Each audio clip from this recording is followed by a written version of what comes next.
Hi, welcome. Welcome to Trainer Talk. I'm Dr. Rebecca Jorgensen, and I'm so glad to have so many of you here today. And thank you for your patience in starting up.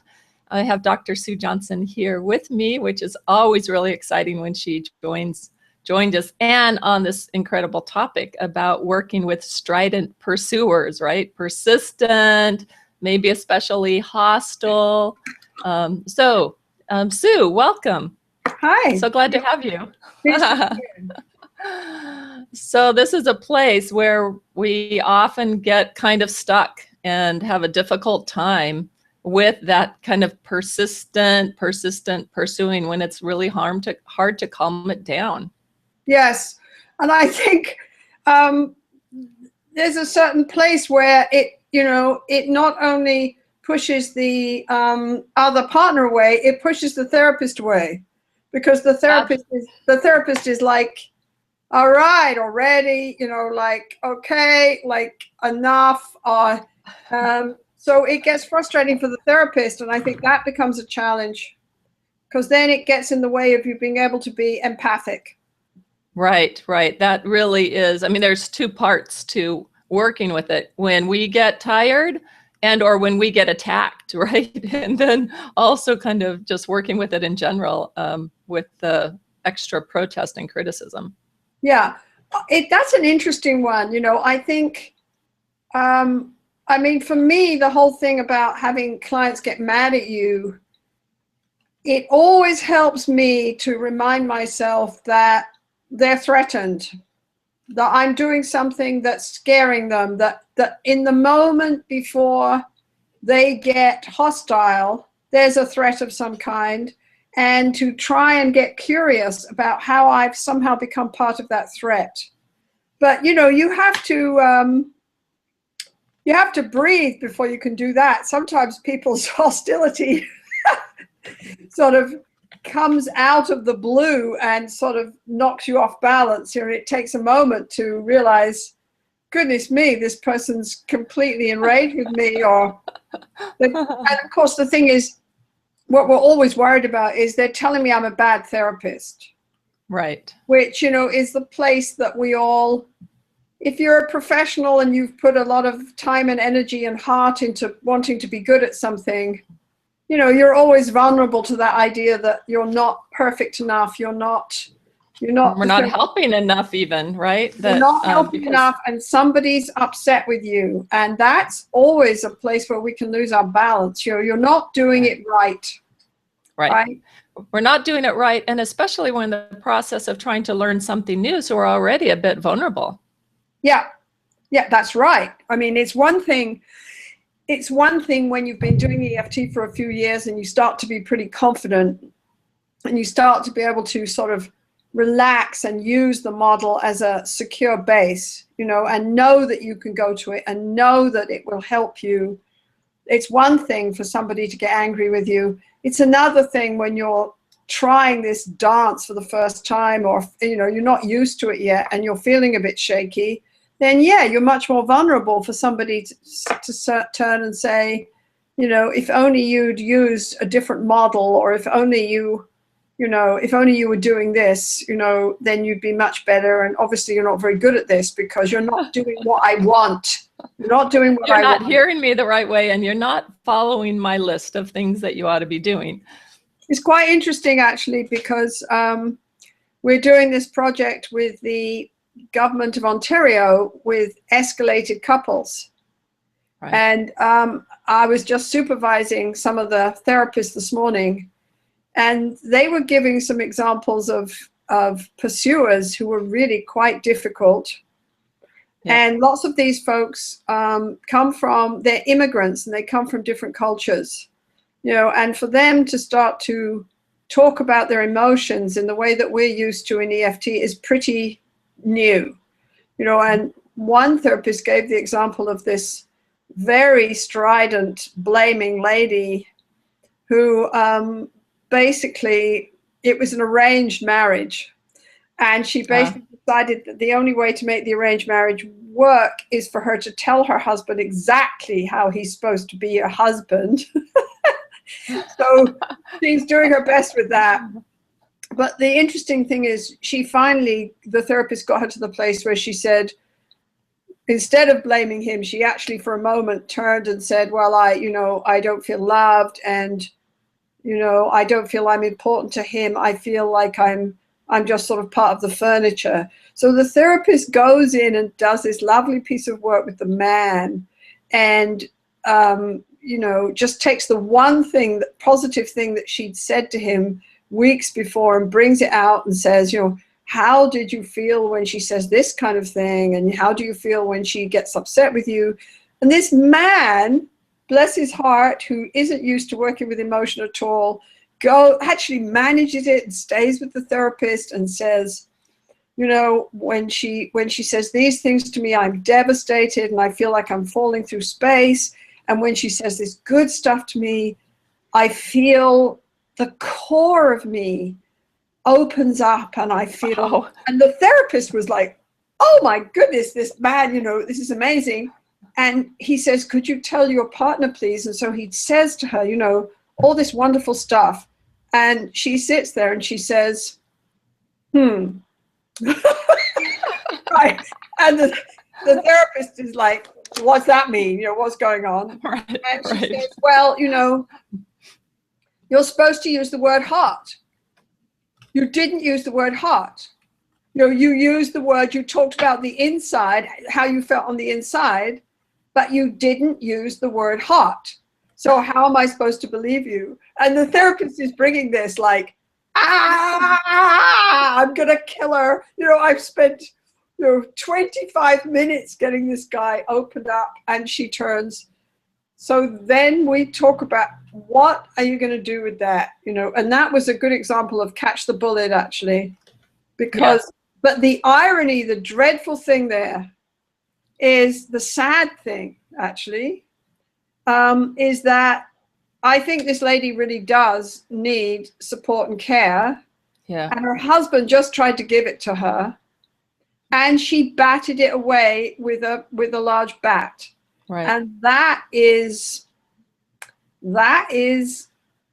sad and ironic and touching, and it's got a certain pathos to it, right? That if the therapist can tune into that, you can at least feel some empathy for her, right? Right. It's a dilemma for her. It's also predictable that she would do that. We see that happen over and over, don't we? So, but getting to that feeling is really. Mm-hmm. Yeah, she tells him how to do it, and when he does offer it, she can't take it in because it doesn't recognize it, or it doesn't fit in the idea that she thought it would be, or there's all those blocks to kind of letting it in then. Yeah. So but if you can imagine, if the therapist wasn't there, it's like she would just dismiss him, and what would he do? He'd go back to, the way he usually was, which is he'd go back to being pretty withdrawn, and then she'd say, there you are, you see. Yep. Right? Right. So, but I don't know if we're just chatting here, Becca. I don't know if you had a frame that you wanted to take for just talking about Strident Pursuers. No, I think that's so I really like where we're starting. And I think that, the place around, like, what would you do in that moment? How do you reframe that? How do you catch that bullet? What do you do that? Because we're reframing the cycle, we're reframing aggression all the time, but there are these particular moments that I think get so hard for us, right? And a lot of that is when we do work with the withdrawer, and the withdrawer is softening or opening or doing something, and then that getting batted back is a particularly difficult moment. Well, I'm trying to remember what I actually said to this therapist. I think what I said is, first of all, the therapist was very, very off balance by this, okay? And very demoralized by working with this lady. So I think the first thing I said is just take a breath, slow down, and reflect what just happened. Because for one thing, that gives you time to get your balance, right? So just reflect what happened. I love that you always say that, like if you just start with a good basic reflection of what's right in front of you, gives us time to think. and we can organize ourselves, get our balance. And sometimes that's all we need to do. Sometimes we need to do more. That's right. So, you know, I think what I said was reflect what happened. You know, I worked with your husband was talking about this, and he was talking about how, and really to put it in the language that he was offering her something. You know, your husband was talking about this incredible impact when you're upset with him, this has, although you don't think it has any impact, but also the incredible impact when you say something positive to him, that in fact you have this amazing impact on him. And he was talking about, you know, this feeling it to his core and this light in his core, and it was very special to him. And I asked him to turn and say this to you, and he turned and said this to you, and you turned and said, well, you should have used the word heart. Yes. So you're just reflecting that. It pauses everything, it focuses everything, and it sort of puts a mirror up for her as to, it's a description. You mustn't blame her. It's just a description. Right. So it's what neutral, you want, still, yeah. And it's a bit curious, perhaps. Yes. So this is what happened. And she said, yes. Right. So then I said to the therapist, what, if she says yes, right, then I said to the therapist, what you need to say is, So, you know, you, for all kinds of very good reasons, you know, you talked about you growing up, the women in your family were invisible, you know, they didn't matter at all. Your mother was invisible, right? And nobody ever showed them any caring. So for very, very good reasons, you are very vigilant about your husband, you know, the messages your husband is giving you or not giving you, and you're very vigilant, and you've sort of gone through it, and you've come up with words that he would use and ways that he would say it that you really want him, that you think would really work for you. And so you've got them in your head. And she says, apparently, you know, hopefully she says yes. You say, So then when he comes and puts his heart in your hands, you use an image to evoke what he's just done and tells you the huge impact that it has on him to know that you value him.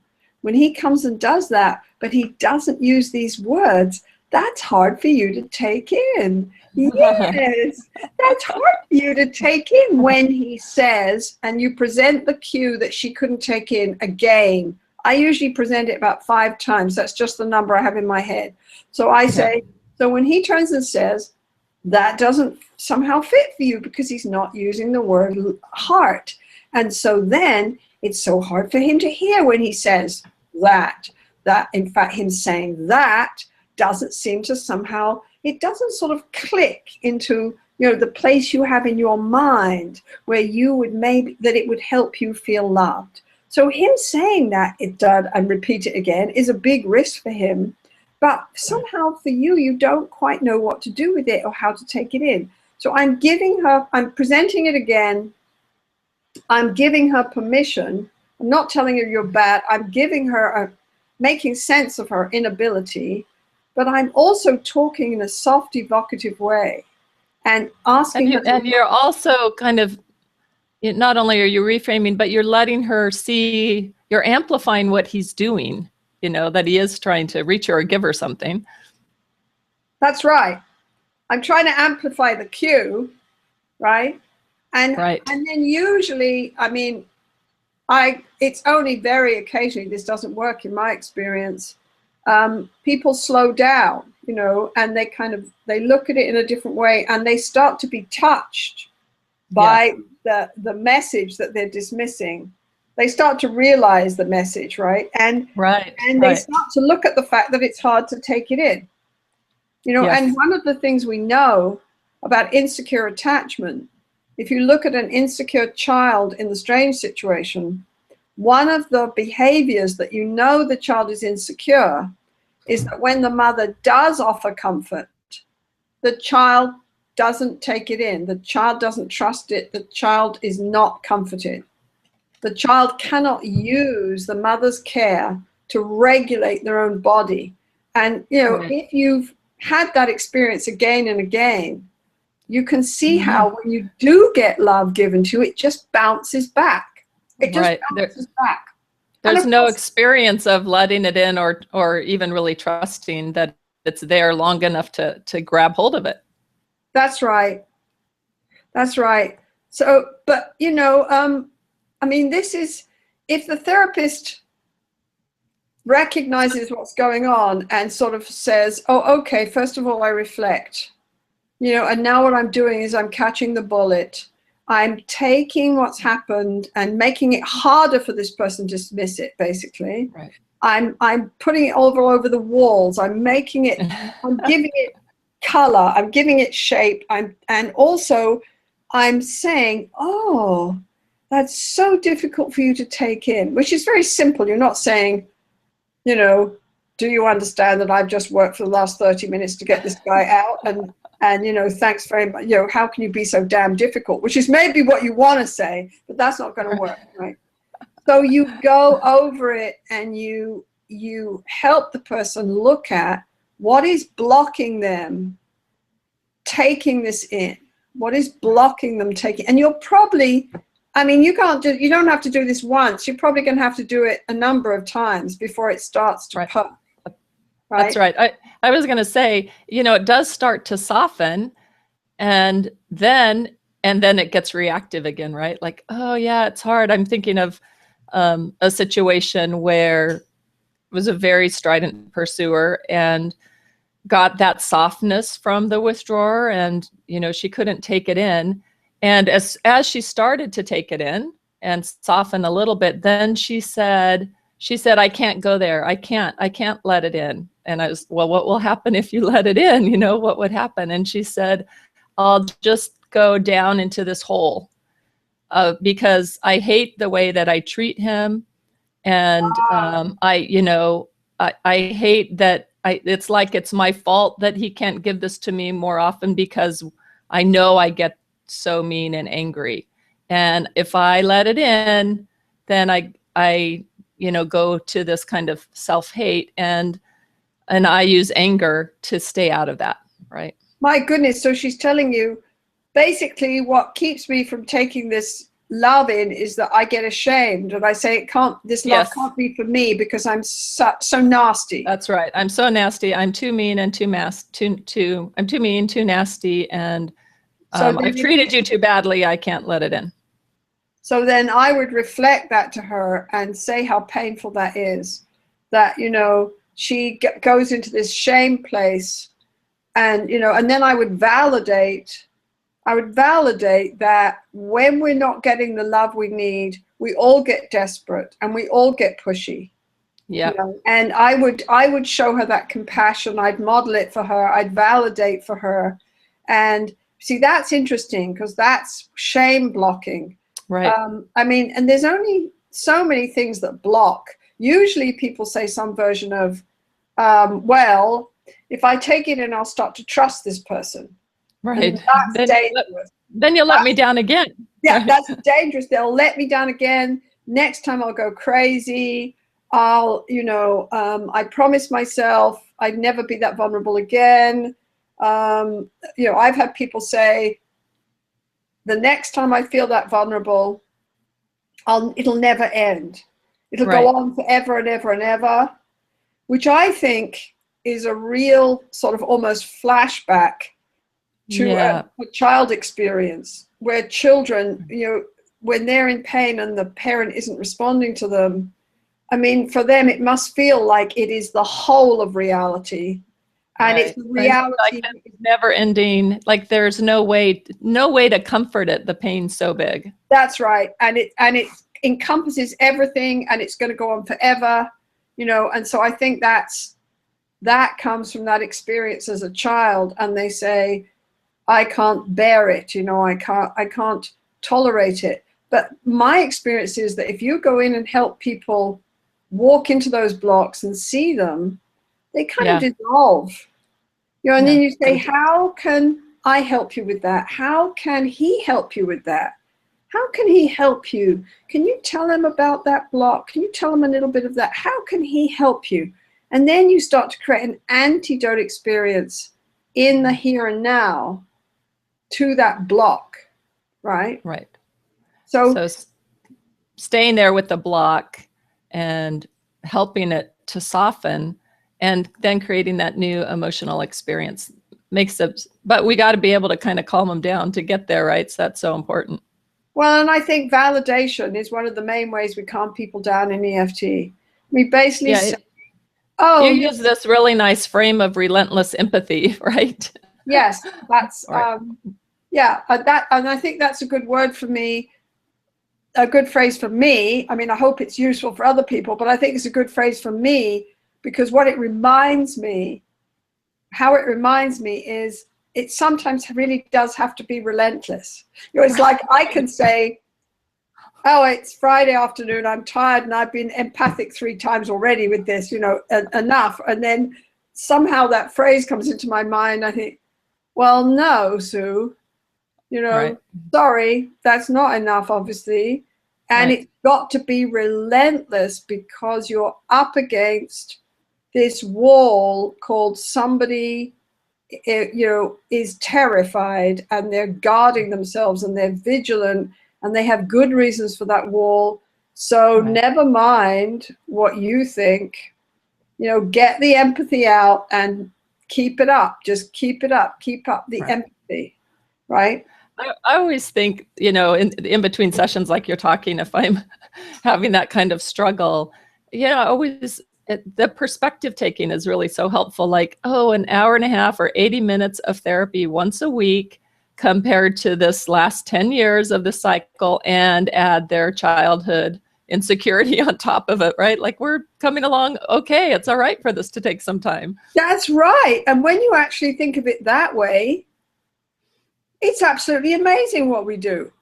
It's amazing how fast we can get to where we're going, really. Yep. It's amazing. And the only way I understand that is, I mean, I wish I could say that it's because we're so very clever or that we're geniuses. That would be kind of nice.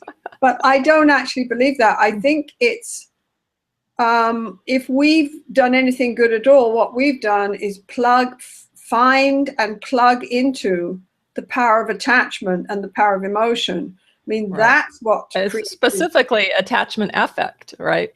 Yeah. And that's what creates this change, because it's so powerful and our brain is so wired to pay attention to it, you know, and it's wired into all these basic survival sensations. So, you know, so yeah, you're right. When we think about it like that, I mean, that's a nice way out of blaming our clients. Right. Is to say, okay, you know, I've presented you with a new experience 5 times here and I'm getting impatient, but really you've been practicing for 55 years, you know, and hey, maybe I should just cool it a bit and expect be a little relentless, right? Yeah, it helps me too, because I think of my own tango lessons and you know, basically my teacher at this point tells me the same things he's been telling me for 8 years, and he always has a little joke, and he says, you know, stand tall and keep your hips back, and then he looks at me with a little smile, and I say, and you've never told me that before, have you? And he says, no, never have. Well, in fact, he's told me that once a week for 8 years, you know, about 20 times, you know, and it's like, duh, you know. So yeah. So yeah, there's something about that, you know, bodies work in a particular way. They're not really designed to dance tango. I don't think. That's the other issue, but that's another issue. But, you know, well, we're talking about the kind of the brain and the programming and the, you know, the setup that's happened. So let's shift for a minute, because there's a couple questions that people have. So one is, how do you keep the session balanced, you know, between when you've got someone quite strident, you know, how do you keep that balanced in an ongoing way? That's one of the tricky spots. That's a good question. I mean, I think a good example of that is the training tape we did, EFT in action, with the PTSD couple. Very good. Certainly in that session, the therapist who comes for supervision before the session basically says, this lady interrupts me all the time. I can't work with this numbed out man because she's so strident. She interrupts me all the time and I can't get any balance and I can't get anything going. So then I go and work with them. And certainly for me to work with him, which is what the therapist is asking me to do, I have a problem because indeed her pain and her desperation is tangible in right in the room like an elephant, right, all the time. And I think on the tape what you see me do is constantly listen to her, validate her, order her emotion, calm her down, put my hand on her shoulder, put my hand on her arm, listen to her, validate, calm her down, work with her for a bit, and then turn to him. And as she starts to trust me, I do it faster and faster. At one point I say, I'm going to stop you.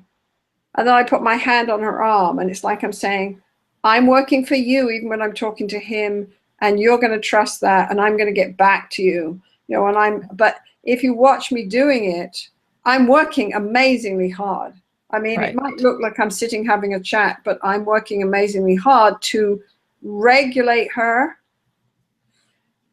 give her the message I'm listening and I care, you know, talk about the cycle, talk about her responses, and then go back to him and do a piece of work.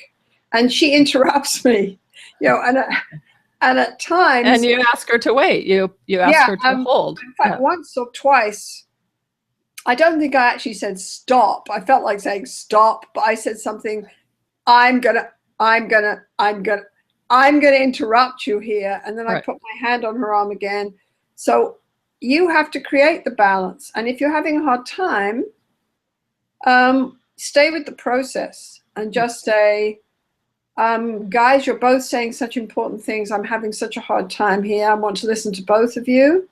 So I want you to know that sometimes I'm going to listen to each of you in turn, and I might even stop the other person for a moment, but I'm going to get back to you. And one of the ways I do that, by the way, is I take notes. I take notes of the key emotional things they say, the images they use. You know, I take notes, so I literally can go back. I can glance down at my notes and see what words she used 10 minutes ago, you know, and couples start to trust that. That's part of the alliance. But yeah, you have to balance it, and it will vary depending on what you're doing in a particular session. In that session, you know, we were still in steps 2 and 3, looking at the cycle, looking at the underlying feelings. And I'd been given an agenda. You know, I'd been given the agenda by the therapist. I want you to get him more engaged. Right. So then I'm containing her, right? That's what I'm doing. But I need to do it in a way that I still keep her engaged and I'm still working with her, right? So yes, it's hard work. You have to be able to say, I'm going to stop you for a minute and I'm going to listen to your partner for a minute and then I'm going to get back to you. What we're doing here is we're working with both of you because this cycle that's taken over your relationship. So, you know, as long as, I think the key task is you have to stay organized and ordered to do that, to regulate the dance. You have to stay organized and ordered. And that's why we have the steps of therapy. It's like you say to yourself, wait a minute, what the hell am I doing here? You know, I'm not just trying to stop these people going into the negative side. What am I doing? Oh, okay, what I'm doing is I'm basically doing step 3. I'm trying to get to step 3 with him. And what do I need? I need her to just calm down a bit and, you know, let me work with him and then get her involved. That's what I need. So then I'm focused, right? Right. Yeah, that's very helpful to have that focus. So another question, Sue, is what do you notice different about working with male pursuers? We often talk about female pursuers, and there's probably more female pursuers than male pursuers, but what differences do you notice with working with men pursuers? Well, in some ways they're the same. You know, they're human beings whose brains are lit up by primal panic, you know, but in other ways they're different in that often male pursuers pursue through sex Yep. Because it's more consonant with the male role, at least for most folks, for the man to reach for sex, than it is for the man to reach for emotional comfort and reassurance. So a man will reach for sex, right? Whereas a woman is more likely to say, talk to me, interact with me, engage with me, be with me emotionally, right? So sometimes it can look different, and I think that confuses people. Because the guy who says, if my wife loved me, she'd want to make love to me 3 times a day, and tells you that it's because his doctor says he has high testosterone. Well, you just watch him for a while. You watch him in a couple of sessions and you say, maybe this guy does have high testosterone, but my goodness, this guy's an anxiously attached dude. I mean, right. He's telling you in the individual session that his wife is the most beautiful woman in the world. He doesn't deserve her. And he married her when she was on the rebound from his best friend when she was 19. And he knew when he walked down the aisle with her that she didn't really love him, and that she was just marrying him because his best friend had dumped her. And this is like, and all the images he's giving you of the whole relationship is, that this woman doesn't love him. What he doesn't see at all is that his constant pushing for sexuality, for sexual response from her, has completely pushed her into a withdrawn position. And now she turns to her children and her family instead of to him for emotional safety.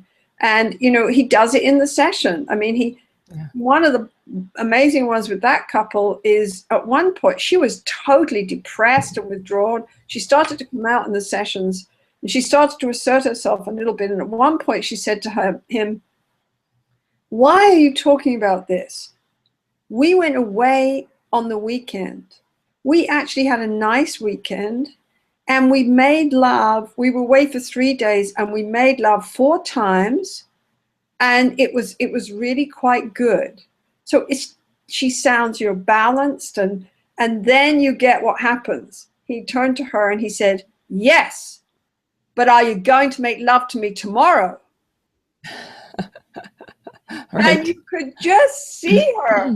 I mean, her whole body just went clang, clang, clang, clang. You could hear the doors shutting. Right. And he, bless his heart, he just doesn't get it. And this anxiety, this incredible sort of push that he has for this response and how he's got it all wired up. Then, of course, we try to look at that in therapy. He's got it all wired up that the only proof that she loves him is for her to actually, and it's very specific in his case. It's not even, it's not like erotic play. The proof is that he has to be inside her and she has to have an orgasm. And that's it. That's the only thing that his brain counts as true. And the trouble is it only lasts about 20 seconds. Right. And then he starts to doubt again. Right. So he was very difficult. Part of the difficulty with him was he was incredibly macho, and he really did not want to talk about this anxiety at all. Right. He basically just wanted me to tell her that she was supposed to make love to him twice a day. So Sue, that's one of the things that perhaps is maybe different. I don't know, that when, he's pursuing for sex, or maybe there's a male pursuer, that oftentimes it's not, my experience is it's not just like insecure, anxious. It's maybe anxious avoidant, because talking about feelings, knowing feelings, being able to kind of explore, where female pursuers, you can often access pretty easy their deeper emotions. They may not stay there long, may pop out again, but they know their inner world. They're not so afraid typically of knowing their inner world and wanting that emotional connection. And oftentimes with the couples I've worked with, there's that sexual pursuit from the male, and the female becomes withdrawn. She still is really longing for, hear me, see me, let's share our inner worlds. Yes, and his wife was like that. And actually what started to happen with her was when she came out of her depression and numbing, she started to get very angry with him. Yeah. And of course I saw that as an improvement, but he didn't. So, she was much more engaged with him, right? But you're right. When I think about that man, I always remember the cases, maybe we all have this, but I carry around with me about 5-6 cases in my head where things didn't work, right? And I'm always sort of turning them to the light and looking at them and maybe thinking, was there something else I could have done? Is there something else to have learned here? And this gentleman was one of them. And actually, now we're talking about it, I think you're absolutely right. I mean, I was thinking about him as anxious because he's pushing all the time. But in fact, he was fearful avoidant. I mean, he wanted a certain kind of closeness on his own terms, but actually he was also very avoidant in terms of his own emotions and in terms of taking any risk with her. What would happen with him is I would work like crazy. I would get her engaged in the session. He would actually start to take a risk with her. I'd think we're going somewhere. And then he'd come in the next session way back where he was before. So it's I couldn't get the momentum from session to session at all with those guys. He'd go back to, and talking about getting mad at me, he'd go back to, were there other models of therapy that would have, be able to do what he wanted, which was to persuade his wife to come out of her room, stop being depressed, and be totally sexually available to him every minute. Were there other forms of therapy? And he actually went to the library and came up with some of these other forms of therapy, like a negotiation skills, and I can't remember what they were. In a way, it was funny, but it wasn't. I was completely picked by this point because, I'm saying, if only you work with me here, my form of therapy would work just fine. But of course, I couldn't move him. So I think men and women are much more similar than they are different. But when I think about it, where a man is different, I think of Danny. That was his name. I think of Danny. Yeah. And there's a comment here that sometimes those male pursuers, can become aggressive, maybe perhaps abusive. That's another issue. That's another issue that you have to be aware of. Women apply pressure in lots of ways through their emotional expressions and things, but it gets tricky when you get highly anxious men. They are much more likely to be violent. They're much more likely to use their body, their strength, to try and get some sense of control when they can't get the response they want. They don't know what to do with that panic, right? Right. Okay, another question. How to help the withdrawers to have enough of an impact on the pursuers to get softening? That's a big question. But I guess I think the whole thing, clarify terms a little bit, though. We're going to say that they're de-escalate. If we're working on a pursuer softening, then you have to have a good withdrawer re-engagement, right? Because that's how you help the withdrawer to be big enough or be present enough or know how to hold their ground to help the pursuer be there. One of the things that comes up for me there is I'm always aware that it's up to you, in a sense. The withdrawer goes into their emotions and they're coming out and they're risking, and your job is to structure that and create the safety and help them risk. But then when you set up the enactment, your job is to turn up the emotional music. Your job is to help the withdrawer say something evocative and simple that is going to evoke emotion from the other person. And that's why I'm sure you've seen me do it, Becca. I show a beautiful little YouTube clip called The Blind Man in my workshops, which is about a blind man sitting in a square, probably in Dublin, because they've got Irish accents. And he's got a little sign that says, "I'm blind, please give," which is dead information. Nobody's giving him anything. Then a woman walks by and she changes the sign and she writes on it, "It's a beautiful day and I can't see it." And everyone starts to give to him, right? And what they're talking about is using evocative terms, evocative language. So it's up to you to help the withdrawer when he reaches for his wife or when he tries to comfort his wife. It's up to you to help him do that in a simple, emotionally loaded, evocative way. And that's part of learning attachment language. And that's why in the workbook, we give you, attachment images and attachment language, and you see us using it on the training tapes so that you can tune into those images and use that language to get to somebody's heart. Because what you want is to stir that person, to create a chill, for their body to respond. That's what you want. You want them to be moved by what the withdrawer is saying, and then you work and help them take it in. You go and you process it and you say, "What's it like for you to listen to that? Can you hear it?" And you help them take it in, right? Right. Okay. Another question. So this is from Tina. What can I do to better contain the other partner's rising feeling of overwhelm, often very internal, when trying to work with soothing or calming the pursuer? As they're trying to be non-reactive and shut down, but I think what you have to do is you have to take moment. You have to, and this is part of the skill of being a couple therapist. You have to be able to play both instruments in the orchestra, the withdrawer and the pursuer, and you have to have your eye on the whole symphony at the same time. So you have to be able to hold one person, the withdrawer, as you're trying to soothe and calm and talk to the pursuer.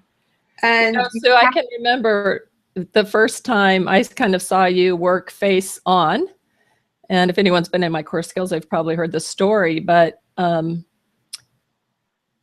you track both people and watching you help me learn to do that. So instead of just working with the individual and just being focused on the individual when you're doing that intrapsychic piece, your eyes, your face, your movements, you're always watching both people. You're keeping track of the couple so that they can see they're in your mind, and that kind of helps them regulate, helps you know when to give a calming cue, or "I got you," or "I'll be there in a minute." It helps you to regulate them. Yes, I think so. And I think that gets easier as you get used to doing EFT and doing good couple therapy. I'm aware that sometimes I'm working with somebody and I'm suddenly aware of the expression on the other person's face. And I'll be working with somebody and I'll put my hand on them for a minute and I'll turn to this other person. I might say something like, "And I'm aware that this is probably very difficult for you to hear. This is hard for you to hear. This is a painful spot. Right. Very difficult for you to hear, and we're gonna get to that in a minute. Is that okay? Good." And then I'll touch them on the knee, and I'll go back here, and it's like me saying, "I got you. I got you. I see you. I got you." We do it with children. We say, anyone who's got two kids knows how to do this on some level. You're comforting one kid and giving the kid a lollipop, and the other kid suddenly starts screaming because they wanted the pink lolly and you gave them the yellow one.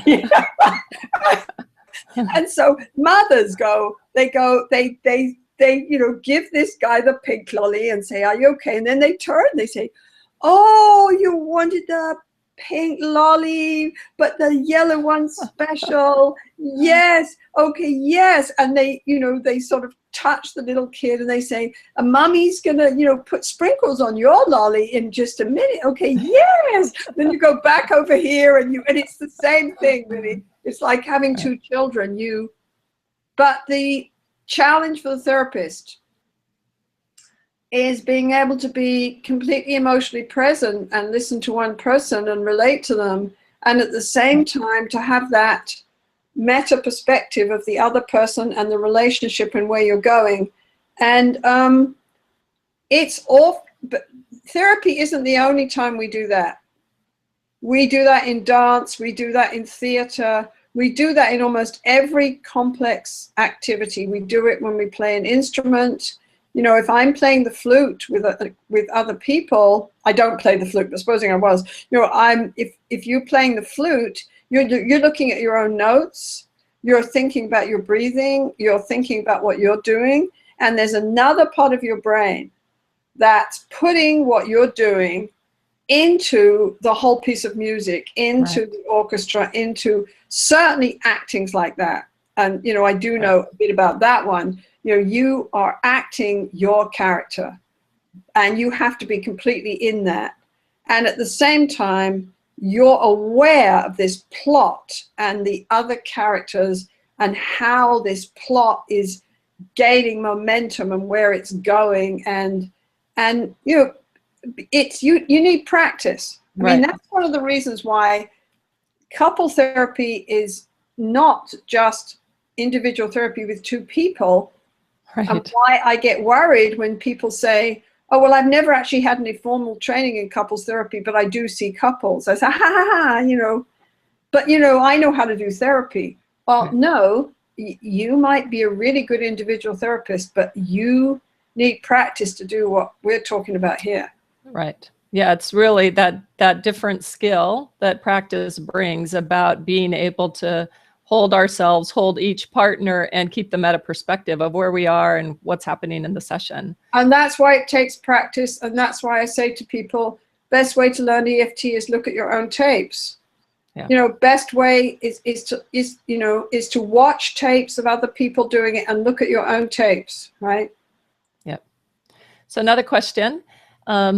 So this seems to be a tricky one. This is from Mark, and I think we had a similar question also come in advance about when the pursuer gets diagnostic, you know, is diagnosing their partner in some way.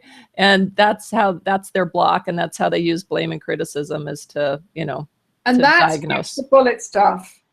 Yeah. That's just catch the bullet. And I just automatically, you know, say, could I just slow you down for a minute? Could you help me when this happens? And I get very specific and I go back to the present moment and the interaction. You know, when your husband, you know, turns away from you, or right here, what happened when this happens here, you get concrete and descriptive. The way you see that is that's his bipolar. That's him being bipolar. Is that how you see that? When this happens. So I have the concrete experience and then the label. And I basically, by the way I talk about it, I uncouple those two. You know, I say, and that's the only way, you know, to understand. When he turns away and goes silent and goes still and says he doesn't want to talk, you know, what you say to yourself is that's sort of him, you know, there's something wrong with him when he does that. There's something, you know, this is really sort of a mental issue for him. That's how because you just don't understand what it's about. You just don't understand it. And so in your struggle to understand it, you've come up with this label for it. And so here's, I'm talking, right? And I'm not saying, I'm putting their absolute label into a relative perspective is what I'm doing. Yeah. And I'm saying, here's the reality, right? And then I'll make it part of the interactional reality. But basically I take the diagnosis away from them and I normalize. I say, well, actually, you know, I don't know about bipolar. You know, bipolar is a label for people that get very upset sometimes and then get very low and depressed sometimes. And I don't know about that, but right here, right now, right. your partner is doing something that we see in an enormous number of people where, you know, you've got this dreadful cycle, this dreadful drama going in you. And so I normalize it and I relativize it. And I basically try and take the label away from them. Right. Yep. That's really helpful. And I assume that they're using that label because they're desperately trying to understand a reality they can't cope with.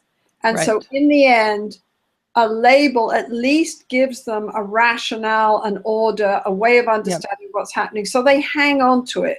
Right. But it's made it somehow safe and coherent for them to, you know, have some framework to understand what's happening. Yes.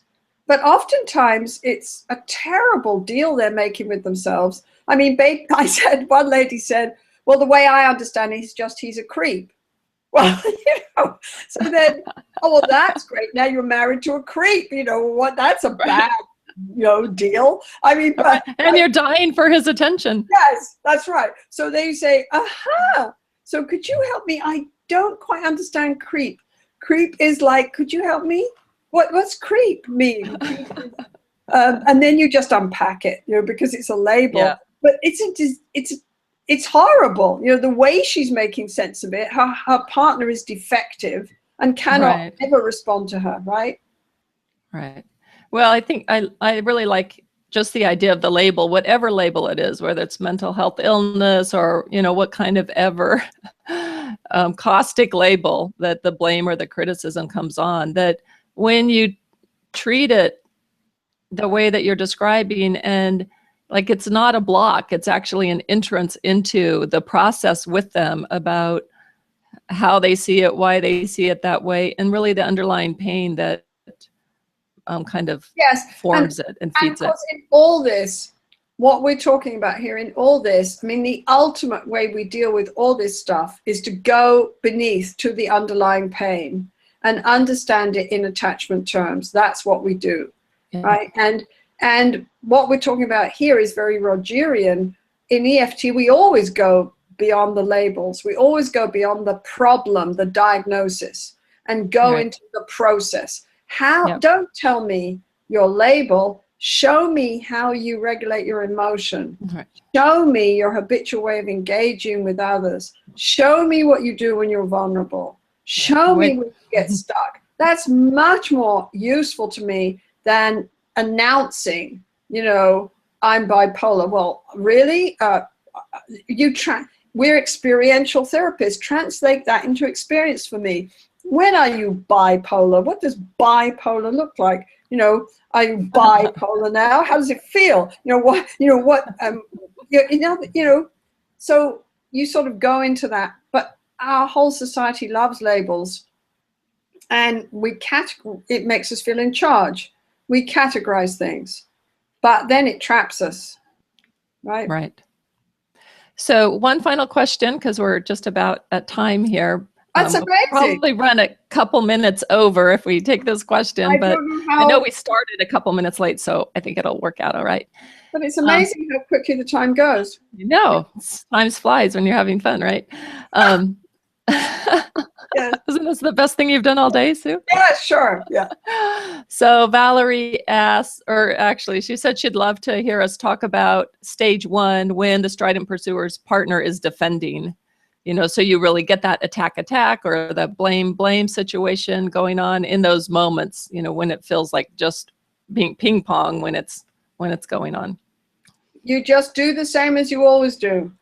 The first thing you do, if you think of what we call the EFT tango, that what I talk about is the 5 steps that the EFT therapist is always doing. You always start with reflecting what's on people's faces, the emotion or the interaction. You say, could I stop you, please? What's happening here? Like, you know, you're you know, telling him that he's this kind of person. You're telling her that she's that kind of person. You guys are both sort of putting labels on each other. Is this what happens at home? And could you help me? It's like, this is all about who's right, is it? Right. About who has the last word, about the person who gets to define the drama.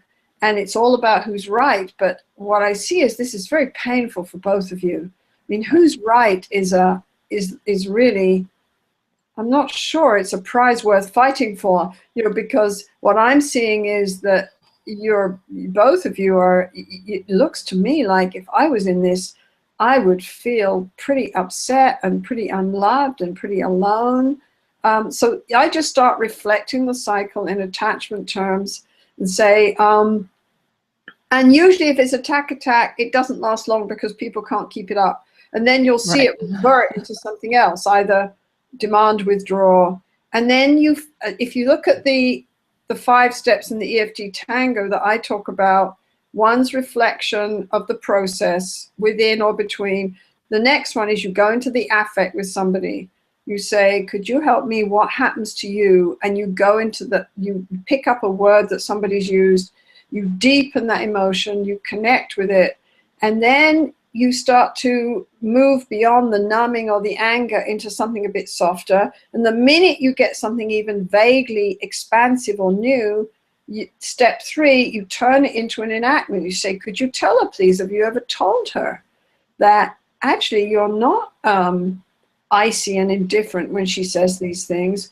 You're desperately closing all the doors and trying to protect yourself because what she's saying hurts. Have you ever told her that?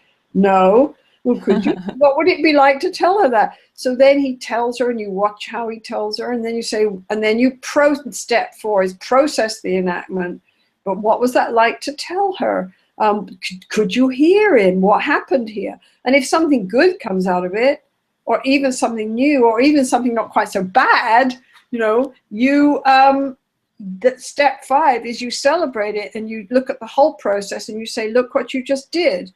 You started off with attack.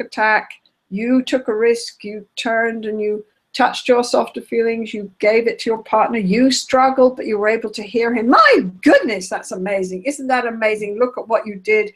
And the message you give is, you're competent. You can do this. Love makes sense. You can make sense of it. You just did something great right here, right now. And you give them an experience of competence and an experience of hope. So, So it reminds me a little bit, the question of, and yes, the tango, thank you for that. That's a beautiful review of the tango. And I hope everybody has the chart, with the movements, with those 5 moves on it. This reminds me of another question about interrupting. Like, how do you actually interrupt? I think the question was without feeling like you're being rude or without being rude. They get in this attack. What are some examples of kind of interrupting that feels okay? I just say, I'm going to interrupt you. Yep. You tell them what you're doing. You stay with the process. You say, I'm so sorry. You might say, I'm so sorry, I'm getting confused. Or I'm so sorry, so much is happening here. I need to slow it down. And if you need to, I'll do whatever I have to. I mean, I'll wheel in between people. I'll physically lean in. I'll raise my voice. I'll touch them. I say, I'm going to interrupt you. I'm going to stop. Guys, I want you to listen to me, okay? I'm going to stop you. If one person's interrupting all the time, I'll turn and say, it's really hard for you. Reflect, process. It's really hard for me to talk to your husband about this.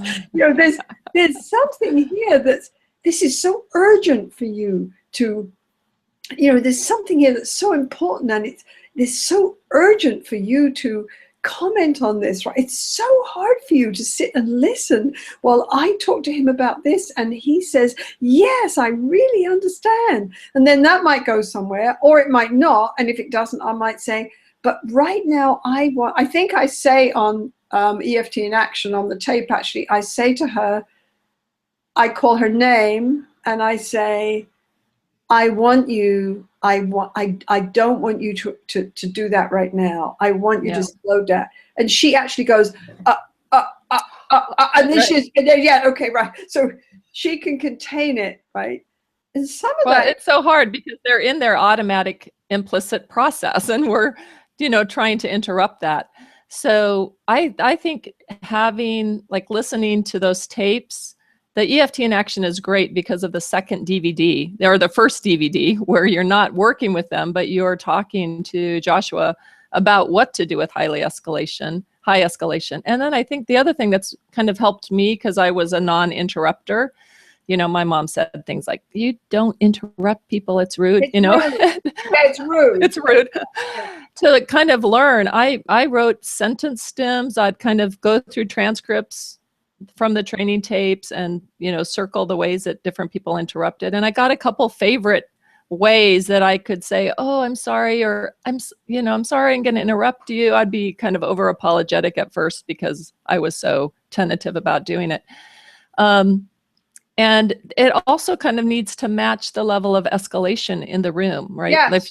If you just say, I'm sorry, or excuse me, or I'm going to stop you, like when they're really going, I'm going to stop you. Maybe you say, I'm going to stop you, and you put your hands on both of their I think chairs, or you sit in the middle of the couch to stop them, right? Yeah. I think what's important, if you think about it like you're a surrogate attachment figure, like a parent, which is, if you want to be predictable as a parent and for your kids to feel safe with you, there's a point where when you start to do something, you have to do it. You know, if your kids can always derail you, if your kids can always derail you, then, you know, they can't count on you to be there. So if I'm going to ask people to stop, then they're going to stop. Right. You know, they're going to stop one way or another. They're going to stop.